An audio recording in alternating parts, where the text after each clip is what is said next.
Oh, hello, Jeffrey. We are live right Hi. now, actually. You literally just joined as we were going live. Oh, okay, great. I'm glad I made it. So yes, and that little hiccup is how you know we really are live. So thank you all for joining us, whether it's now or later on our replay.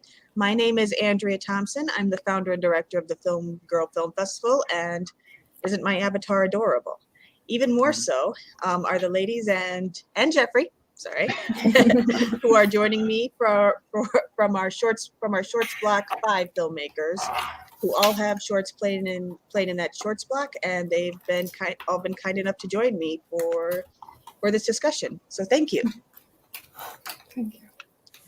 All right. Well, I'd like to start how I normally do, which is going around and having you all introduce yourselves. Just say your name and which short you direct. So, Taylor, why don't we start with you?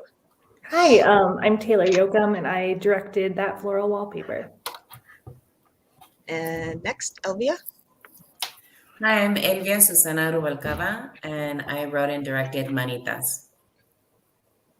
And Katerina. Hello, my name is Katerina, and I did documentary Woman. And last but not least, my name is Jeffrey Delano Davis, and I directed Breathing Room. Thank you. And yes, I've noticed there seems to be a common theme with that was frankly unintentional on my part. That frankly happens a lot in my shorts, is that everyone was kind of like struggling with connections, whether it was through their art, other people, or trying to kind of, in the case of women, like trying to connect their experiences to others who may not have experienced harassment. So I want to explore that. Taylor, your short is quite fascinating. Like, why did you decide, it's about like women defining femininity and through a very unique gaze, so very unique topic, basically. Yeah. Apologies, need more coffee. So I'm curious as to what inspired you and what made you decide to take the route that you did in your film. Yeah, thank you. So I, a lot in my practice, I'm really drawn to traditional feminine imagery and iconography. Mm-hmm. Like, I love the aesthetics of it, but it kind of makes me look like when you look at the background. So I was grappling with that on a personal level. And then I found out about the Victorian language of flowers and about how women in that time were able to communicate through bouquets. So I picked up the language of flowers book, and I was flipping through it, and everything that was more submissive or like loving or a kind trait was something that you could put in a bouquet, but everything that was like more confident or strength related was like a tree or a rock or something that you couldn't put in a bouquet. So I was really interested in just kind of using that as a starting ground, and then reaching out to women I knew, women I didn't know, and just having a frank conversation about their understanding of femininity and how they personally related to it. Yes, I found that fascinating, especially with women who, frankly, a lot of women who aren't Gen Z, is that those helpful traits, like they are really degraded, and women kind of like taking on that hatred of their femininity. Yeah. So yes, thank you. And Elvia, and I want to say also, forgive me if I'm not pronouncing anyone's name correctly. Feel free to correct me. My pronunciation. Thank you as well for your short. The main character in your short is kind of like struggling to kind of not just connect, but give herself the right to speak and take up space. So I'm curious as to, is this a composite character? Like, was this inspired by any particular situation or woman you know? Yeah, I'm a creative nonfiction writer. I write from personal experience, so it's a little bit based on my story coming out as a writer and sharing that with my sister, who's also a fellow writer, and traveling. The author that I go to meet is an actual person, a mentor of mine, Sherry Moraga, wonderful, powerful Chicana queer feminist and writer and scholar. But yeah, I liked how you introduced our interviews, because I feel like my main character is struggling to not just connect with other people, but within herself, connecting who Mhm. she is as a person and as a writer, and believing in herself and her voice of and exposing herself to this person she admires. Mhm. Thank you. And Katerina, you took such a unique route to tell a story that's becoming more common in our post-Me Too world. This like stop motion scrapbook about harassment. So I'm curious as to, yeah, I'm really curious as to what inspired you to tell how women are treated in that particular way. I think that as every filmmaker, on the beginning, we have big ideas about how the project will look like. But then when we have the resources and we see that we don't have money or we don't have people, it's getting smaller and smaller. And this particular project was with support of My Street Films.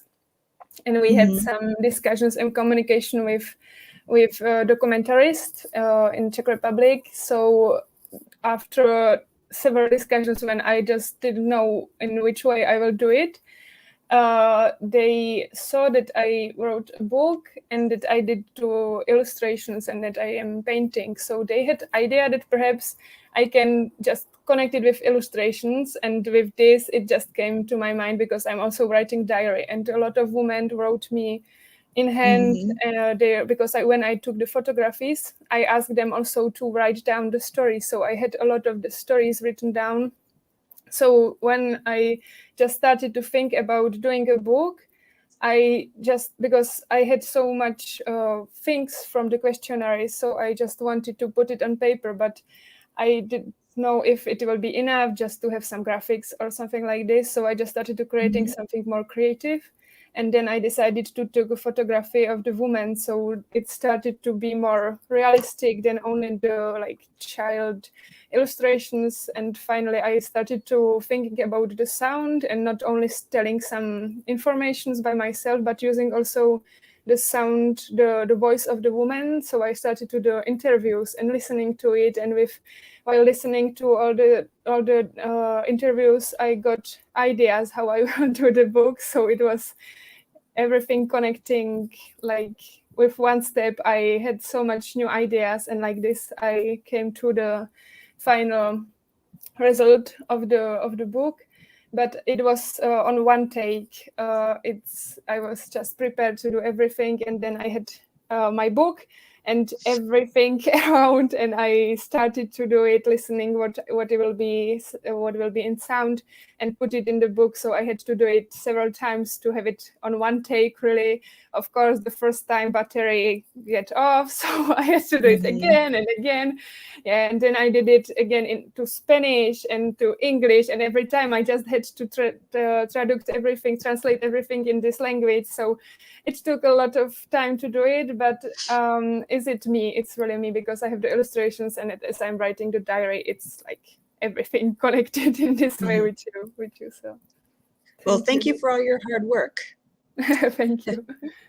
Thanks. And speaking of hard work, Jeffrey, your short film is gut-wrenching. You focus on a female care worker who was working in kind of these care homes for the elderly during COVID. So Right.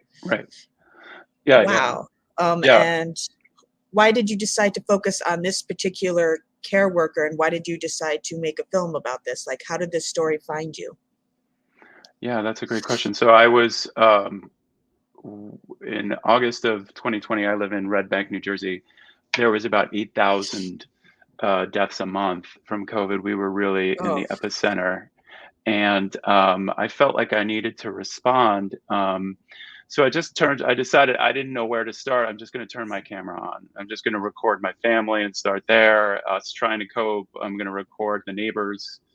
And, Joy Rinaldi is my sister-in-law.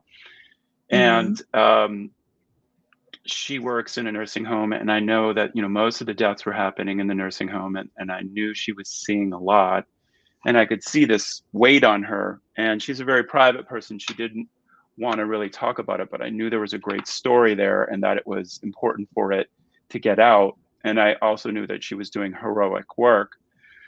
So I just kind of kept checking in at family events how you doing? Is everything okay? And then I have my iPhone on me in case you do want to tell your story. And then eventually, Christmas Day of 2020, she's like, I'm ready.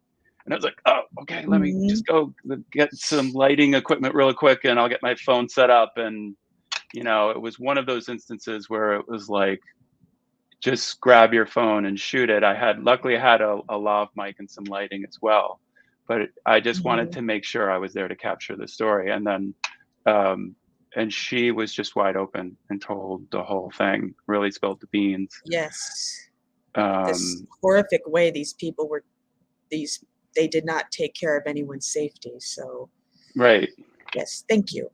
Mm-hmm. My goodness. And yes, all of you have very unique takes on these stories that are being told more and more often, whether it's about COVID, harassment, like women of color taking up space, telling stories about getting stories out.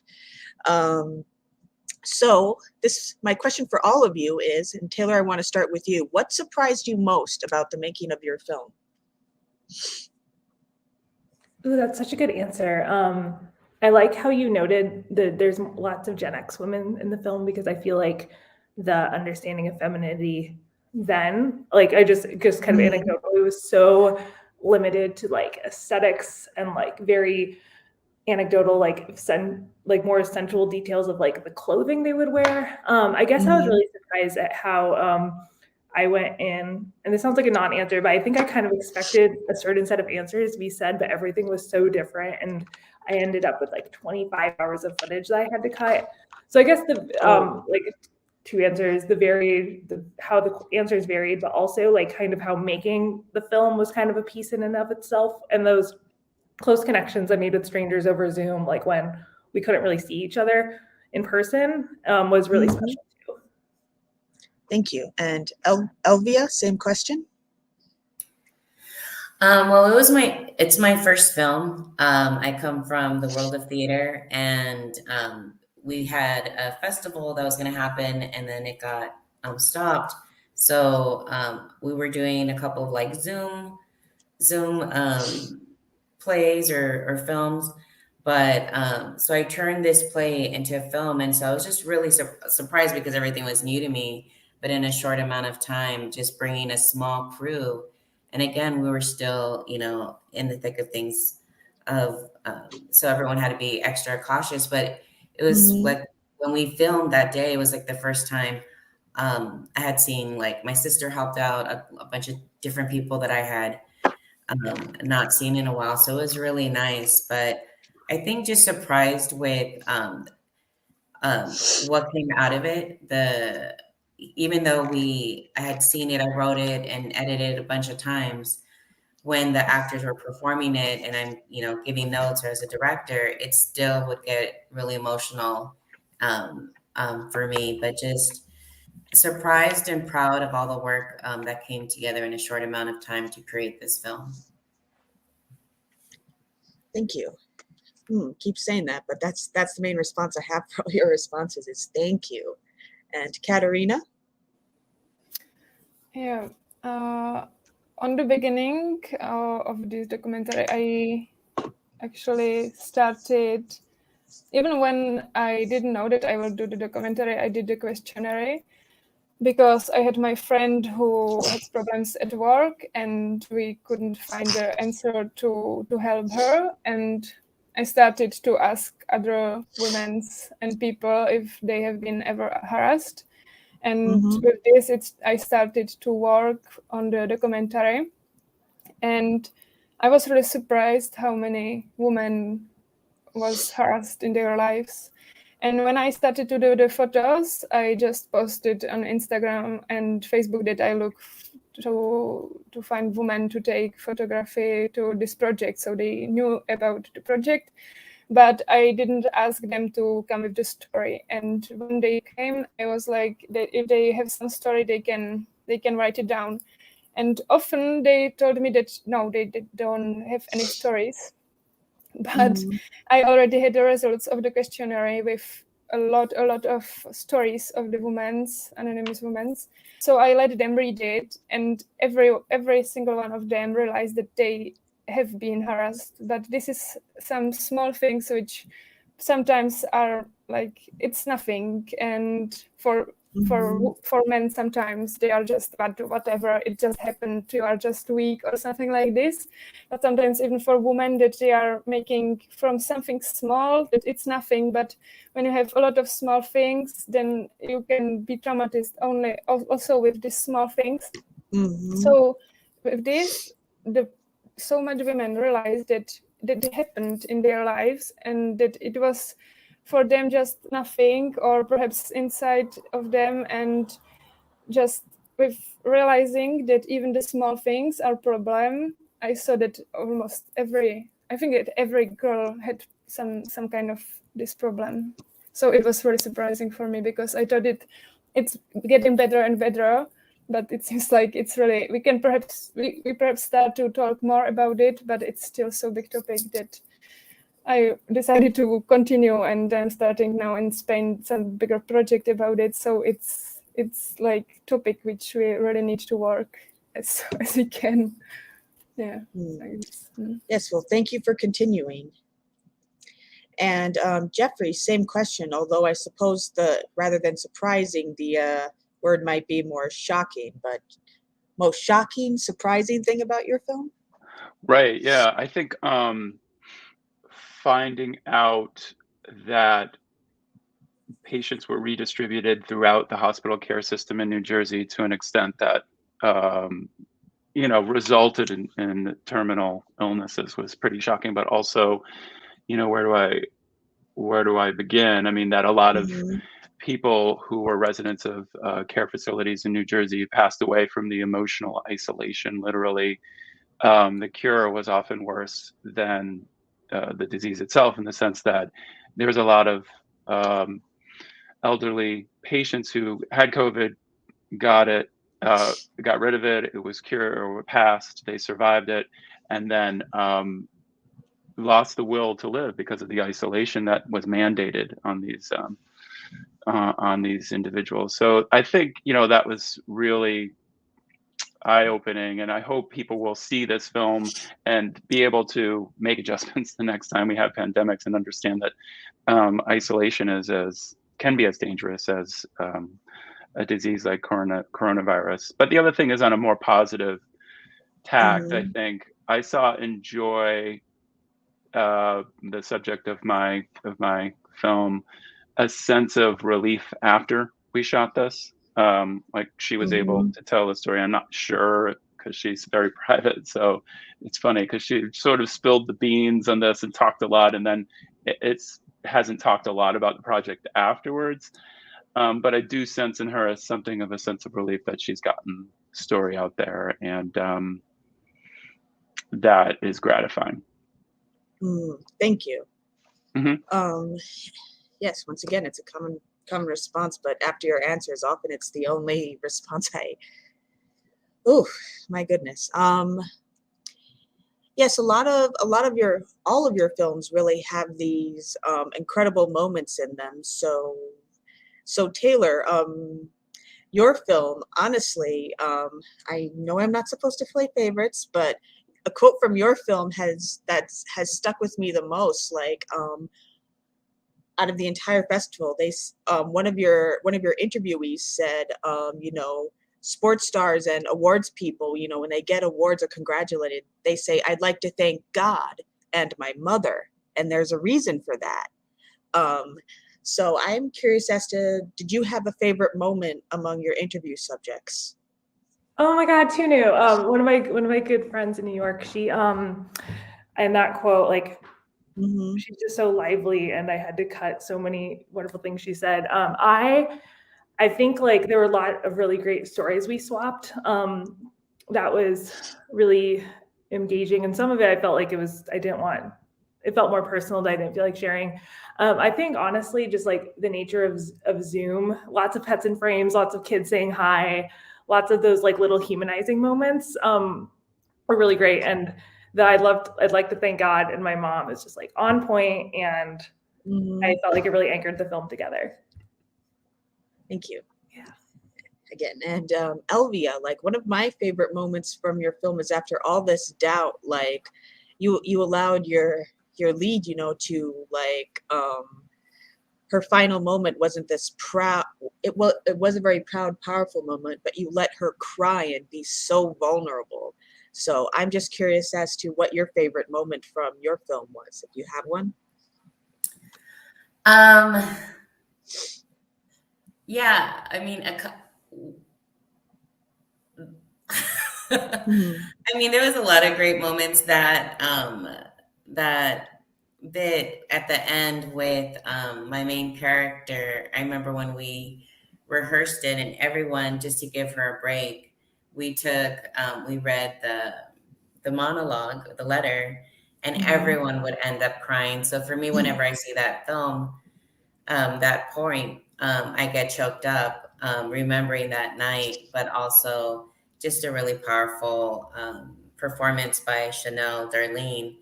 But the second part of it was because of licensing, and it was a budget film.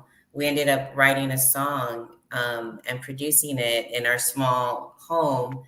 The main character, my producer, and who was also in the film, Angela Estela, and I wrote, grabbed from the script and created a song. So for me, that was one of my favorite moments, that, not only was our first time creating a film, but also creating this song together. So really great memories. Yeah. Thank you. Thank you.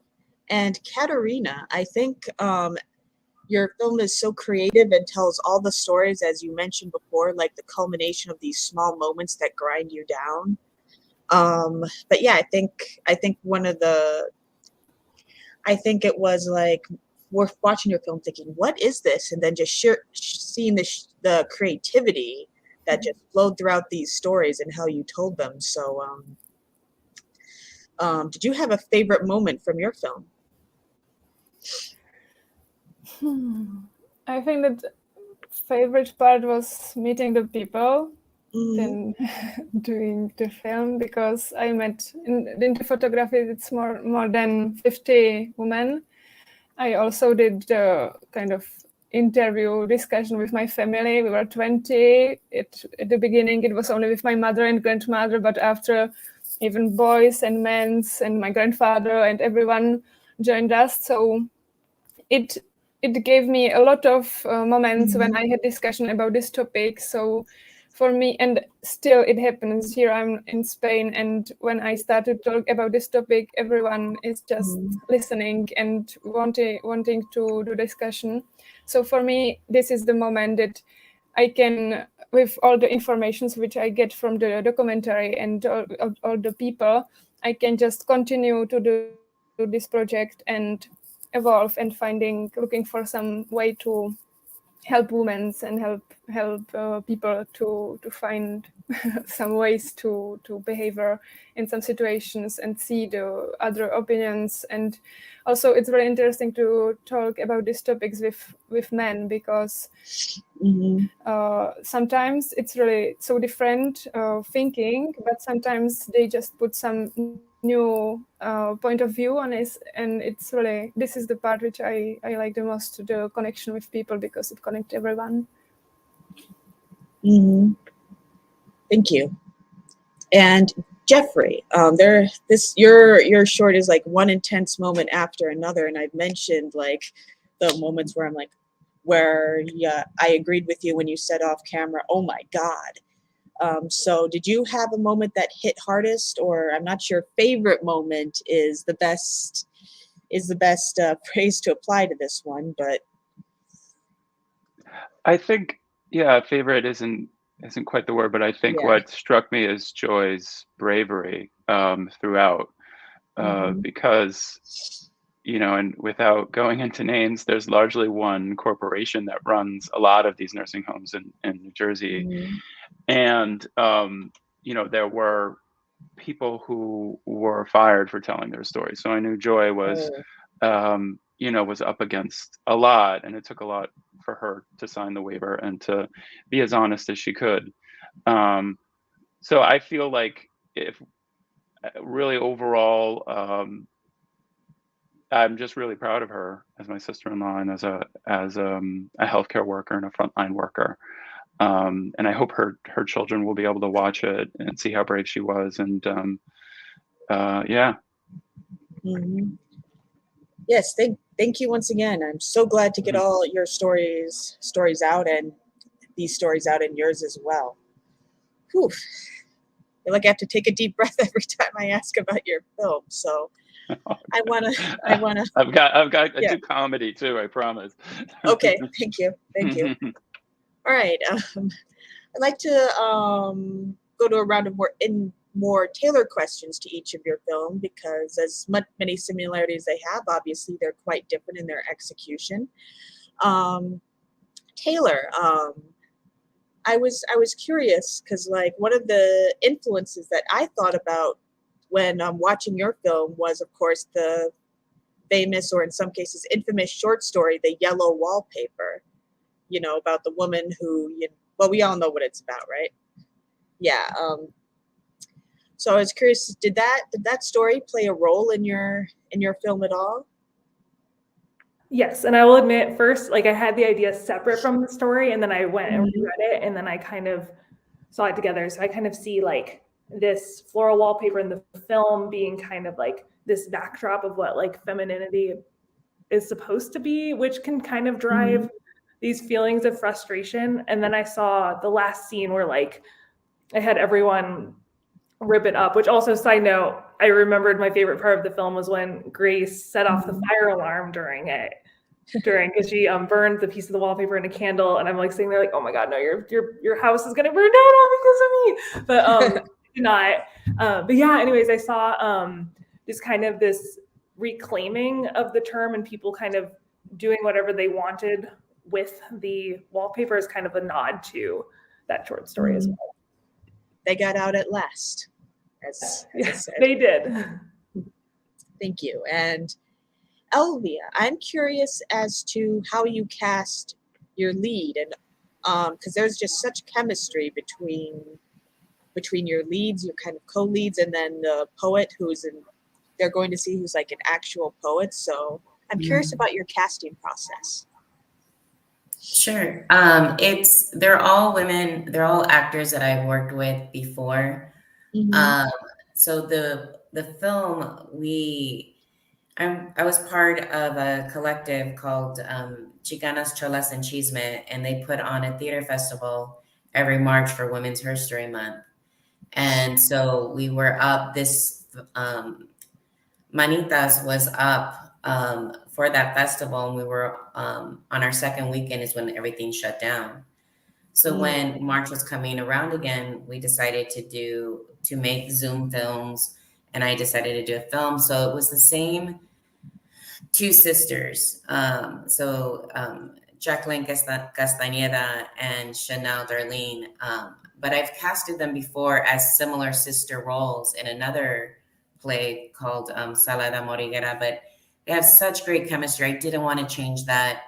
They hadn't had a lot of experience working in film, but it translated, like, their chemistry and their roles together. And then Angela Stella, she's, a wonderful actress, but also a wonderful writer and director and a creative partner of mine. And she just brings, I felt like she was a perfect person. She wasn't the original Sherry Moraga that was in the play. But she did an excellent job because she's such a centered individual and brought the connection between the three of them was really nice, and they all got along and worked off of each other. Thank you. And Katerina, I'm curious as to the responses of your film. You mentioned like you've translated it to various languages, and you've got a number of responses from women around the world. And I imagine there are a lot of universal responses, but I'm curious as to, have any of the responses like varied by country, by location, I was focused on Czech Republic at first, So I got more than 300 answers from Czech Republic, and then I studied in France. So I sent it to some groups which I know in France, but it's kind of hard when I'm doing it only by myself. So when I'm in Czech Republic, I know a lot of Facebook groups, so it's easy to find, okay, this one can be good, I can put it there. But to find something in France or in some other countries, it's a little bit hard. So for the other countries, I just put it in, for example, here to some Erasmus group or something like this. Would ask my friend to send it to their friends. So I have some answers more like Europe, but sometimes also my friends from Colombia and like this. But I would like to do also here in Spain, as I'm living now here, and I starting the project, so perhaps to collaborate more with the professors and schools to see also to have bigger amount, because from France I have 30 results, from other countries like 10, 12, so it's not similar like 300 from Czech Republic. So perhaps I will have this from Spain, and then it will be better to compare the results. So I will try to get more from, but it's not finished process. So I think that perhaps another year I will live in another country and go more deep in social medias there and in the groups, and it will be easier for me to get the answers. Thank you. And Jeffrey, your short, we've gone into how like emotionally devastating it kind of is. Right. So how did you get through this? You were right there listening to this already. You had a personal connection to her, to Joy, and all the things she was talking about. How did you kind of emotionally gird yourself, as it were, not only while you were filming, but editing and just putting it together? Yeah, that's a really good imagine that question. took a toll. It does. Yeah. Yeah, that's a great question. I think I don't know if you ever, or if I ever really protect myself entirely from the experience. Like, it does just affect me, and I feel sort of down. And there were times where I had to step away and like just go for a hike for the day rather than sit with the material, because can be kind of pretty dark. But I guess I would focus back on the bravery aspect, about how brave it was for Joy to speak up, and how important it was for the story to get out there, especially I think, in 100 years from now or 50 years from now, when this might happen again, for people to be able to learn from the experience. And that would motivate me again. And there's something about, I'm obsessive. So when I work on an editing project, I get so much into the technical details sometimes that it alleviates a little bit of the emotional aspect. So that's like the benefit of having OCD, maybe a little bit. But besides that, just really trying to refocus back on Joy's bravery and the importance of the project from a larger perspective. Yes, definitely. Thank you. And another common theme among all your films too is, well, it's a common theme throughout the festival, but especially among this crop, is femininity, like we've been discussing. So Taylor, your film is pretty much all about femininity, and I'm curious as to whether your relationship with your own femininity has improved, because I know mine has, as someone a millennial who came up in the early 2000s, which was incredibly misogynistic, as we're all only beginning to acknowledge, and had some self-hate there, frankly. And now that femininity is being kind of reevaluated and embraced, I know I'm grown more comfortable with myself. So I'm curious as to your relationship. Yes, this is something I wanted to explore more in the film, but just had to cut it for time. Like, again, I grew up early 2000s, and it felt like a lot of the female characters we were being like forced to love were strong because they were one of the boys. So I hated Pink growing up, like definitely did not want to be seen as a girly girl. But again, like I've grown more into it. I mean, I'm almost 30. I'm wearing a shirt with butterflies on it. Like I think it's interesting how we're seeing it as more powerful, but then also like I've also gone down a rabbit hole and almost did a project about how like a lot of what women our age are being like wearing as like motifs on accessories are also the same thing in like little girls' bedrooms, but like a 30-year-old man would never have a car, like a Hot Wheels type thing. So it's just like, it's a lot of unraveling, but long story short, I do find more empowerment and femininity. And I also like unironically love a lot of the aesthetics that it comes with. Yes, thank you. And Elvia, your short film is incredibly feminine. So I'm curious as to your relationship with your femininity, and has that changed recently as well? I was thrown off a little bit because my husband doesn't wear Hot Wheels, but he does wear Ninja Turtles on his t-shirts. I'm applauding if you can. Nice. Nothing wrong with Hot Wheels. Yes.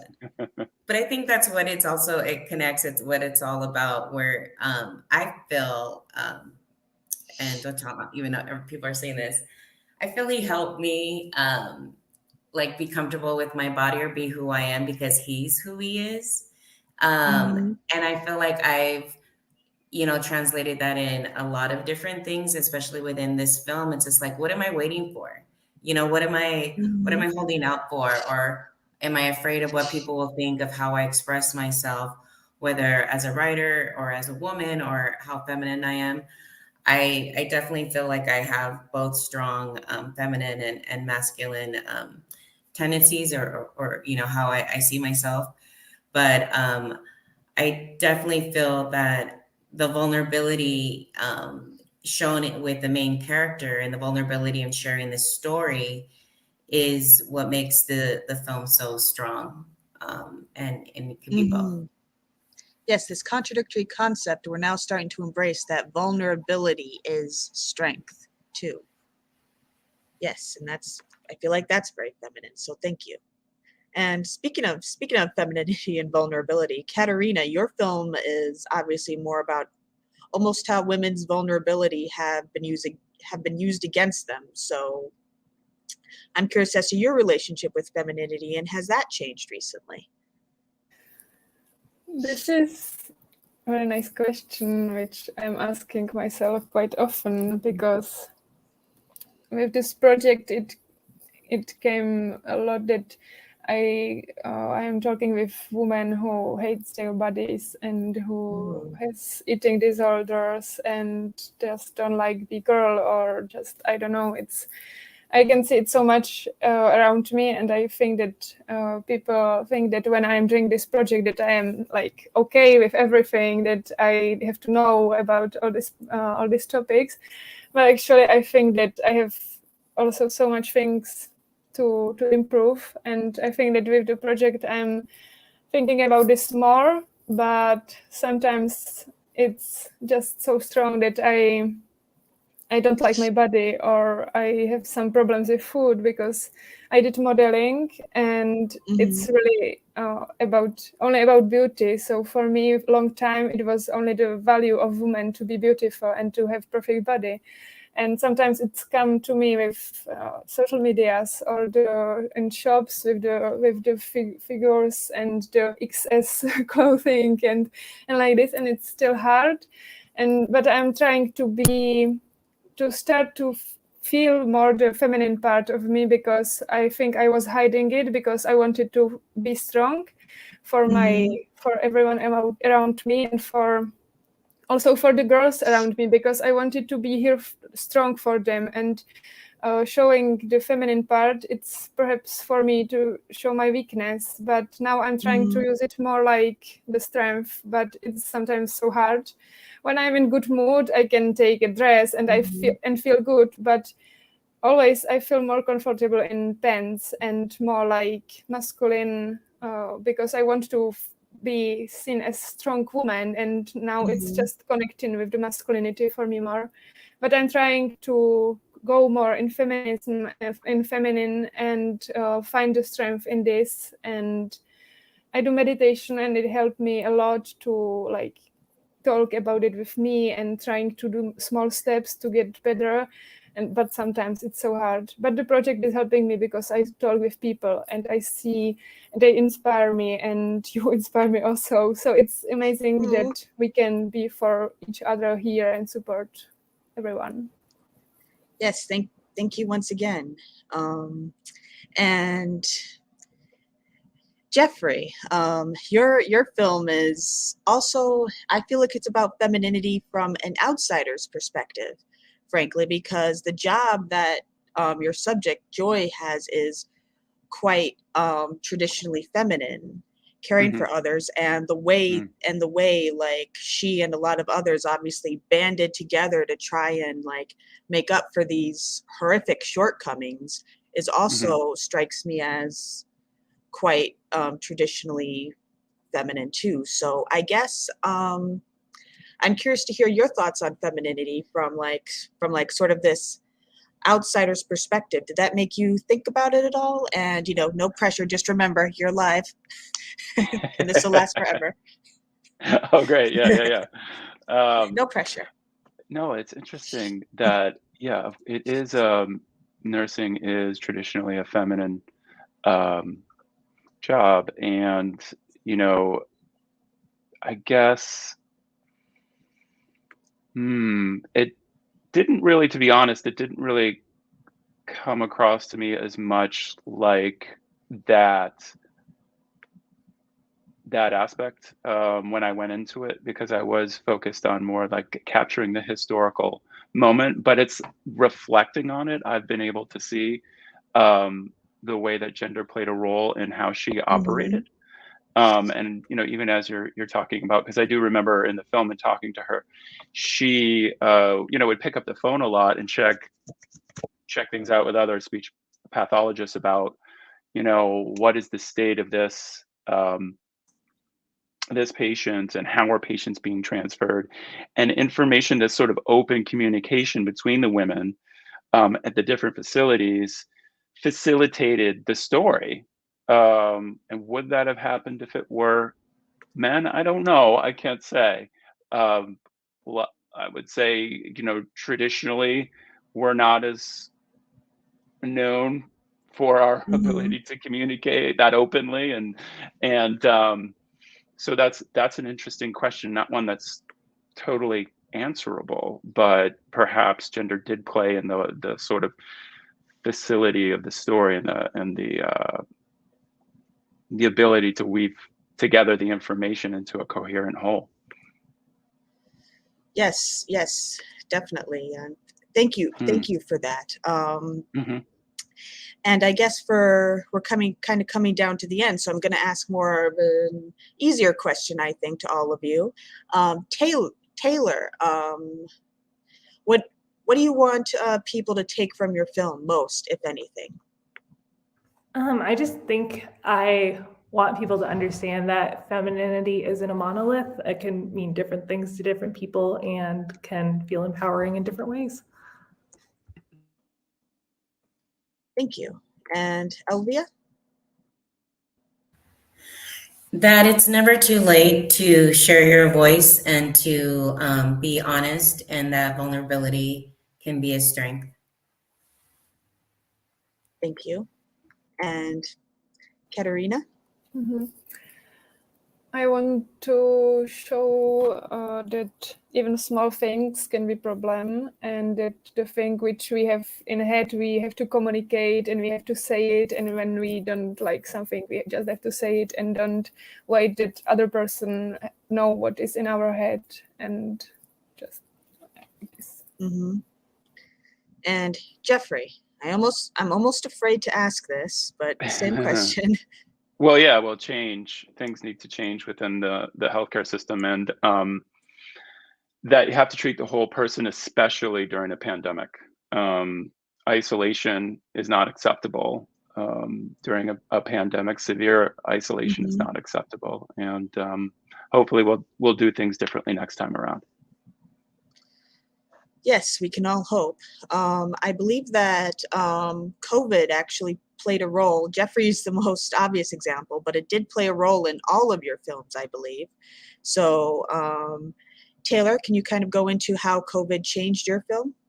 Oh my gosh, yeah. I was originally going to talk to only about 5 different women in their homes, and it would have been local.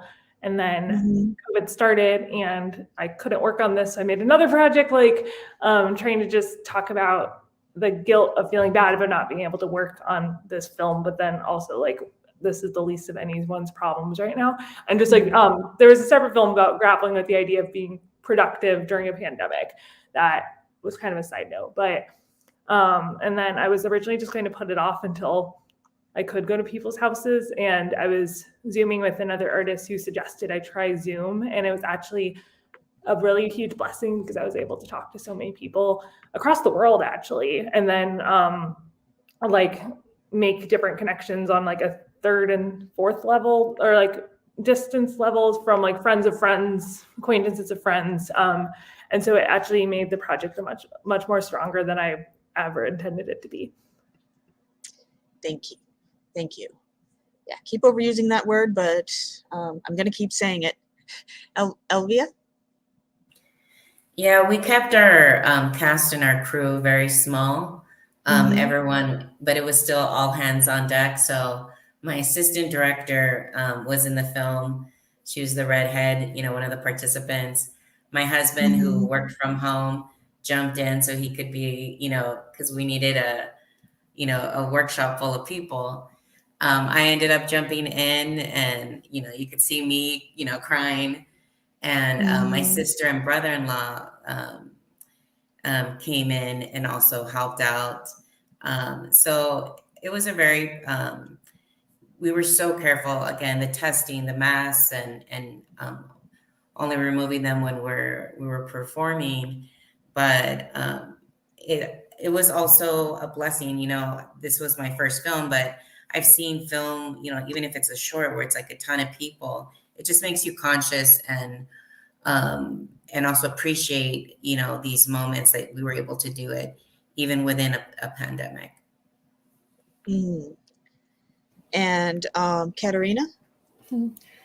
I think that it affected me the most when we had the meeting with my street films, because it was all online.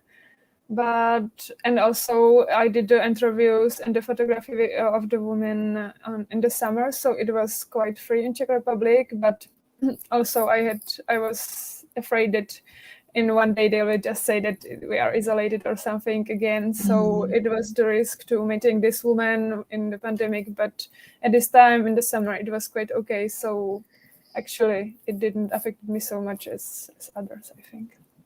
Okay. And Jeffrey, obviously, your film is all about the pandemic. So were you already intending to make a short film about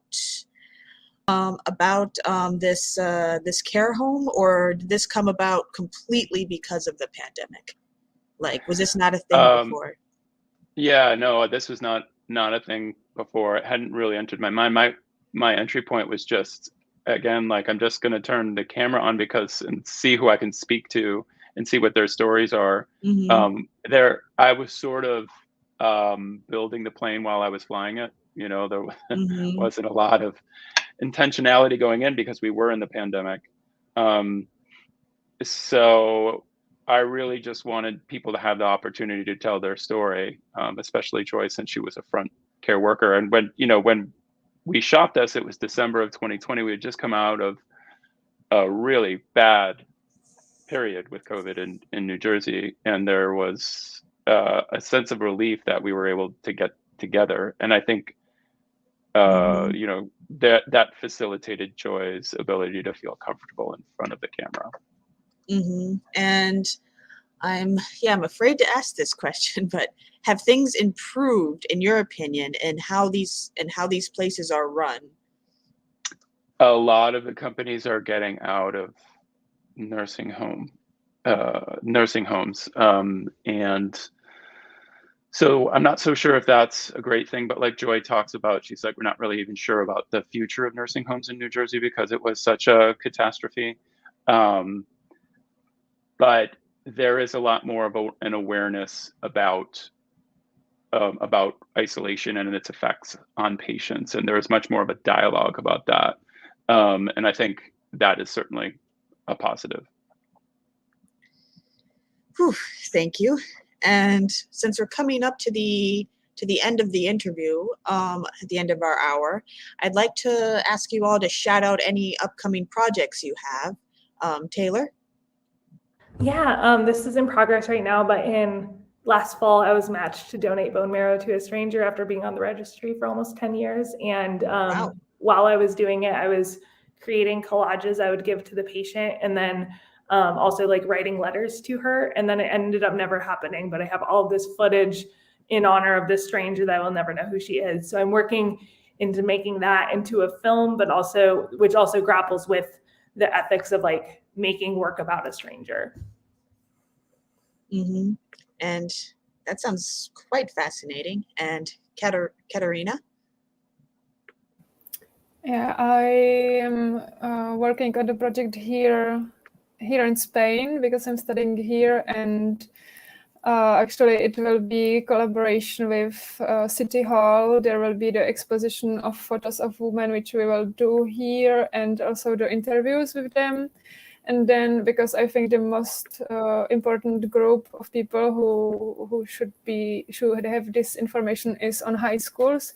So we will collaborate with high schools, that they will go to the exposition, and then we will go to the high schools to make a workshop and talking about the topic and do some funny activities with them to talk more like boys and girls, and to see what is the opinions, to see what they have in mind, and to show that perhaps something which girl thinks is different than boys, and to let them talk about this. And I would like to do this project also in Czech Republic when I will come back from Erasmus, and the exposition also with the documentary. And I think I will do a book also, because I have so much stories and so much material that it's just waiting for this. And I have a lot of more material, more specified, for example, on the beauty and or the clothing and working and interviews and all the stories, that I think that I will do some kind of more short documentaries or short videos with using all this material. So a lot of things waiting for be done. Also sounds wonderful. And Jeffrey, I hope you mentioned you also do comedy. So I gotta admit, I'm hoping like some more comedic projects are coming up. Oh dear. Oh dear. Yeah, well, if you like comedy, I do have a film that's actually on my website, a short film called 3 Sonnets, which is about an actor who gets kicked out of his house because he takes an acting job 3 days before his wife's due date. And he's got like 3 sonnets to win her back. And it's pretty, I mean, it's sort of like, can Shakespeare save a marriage type of thing. And it's relatively lighthearted. So that's a good thing if you're thinking of something that you'd like to watch that's lighthearted for my work. But unfortunately, I guess I was in a bit of a dark mood during the pandemic and afterwards, because I wrote a short story that features a Navajo woman who is kind of racing through the Navajo desert trying to get to her job at a 7-Eleven, and a storm blows in, and about, you know, how she's trying to manage that circumstance, shall we say. And I was at a film festival promoting my work in Arizona, and I was on the outskirts of not the Navajo Nation, and you know, a lot of the plaques out in that region are very whitewashed. They tend to reflect European history, and I wanted to just highlight the Navajo way of life and Navajo history in this story. And I finished that, and I'm submitting it now. Excellent. Well, best of luck on that, and best of luck on all the projects you ladies mentioned. And I know I've said the word thank you a lot in this interview, but once again, thank you for being a part of this interview and a part of the film festival. I'm so glad to be screening all your films. Oh, hi, Angie. I just wanted to share what I'm working on. Oh, I'm so sorry. Did we skip you? I must Yeah, have. no I'm problem. very sorry. Go No, ahead. it's okay. I'm just really proud of this That's another project. I was accepted into Mhm. the Women of Color Film Lab. So I'm working on a web series called Letters to My Dead Lovers. And so this June, I'll be filming the second episode of that Mhm. project. Excellent, and best of Cool. luck with that. And once again, I Thank you. apologize. I thought, did I No skip her? problem. Maybe I'm just being. I have so many things in my head. Like, No problem. so You're yeah. doing an excellent job with the festival. Thank you. Thank you. What I like to hear when we're in the opening, especially when they're opening weekends. So, once again, if you wanna, I hope for all of your viewers and everyone in the playback, please seek out these projects. Go to filmgirlfilm.com if you wanna head to our festival pages, filmgirlfilm.com/title of the film. So filmgirlfilm.com/women/manitas. So please check out our films, check out the films of these ladies, and thank you. I'll see you on the festival virtually. Thank you, Andrea. Thank Mhm. you. Thank you. Thank you very much. Bye-bye. Thank you. Bye bye.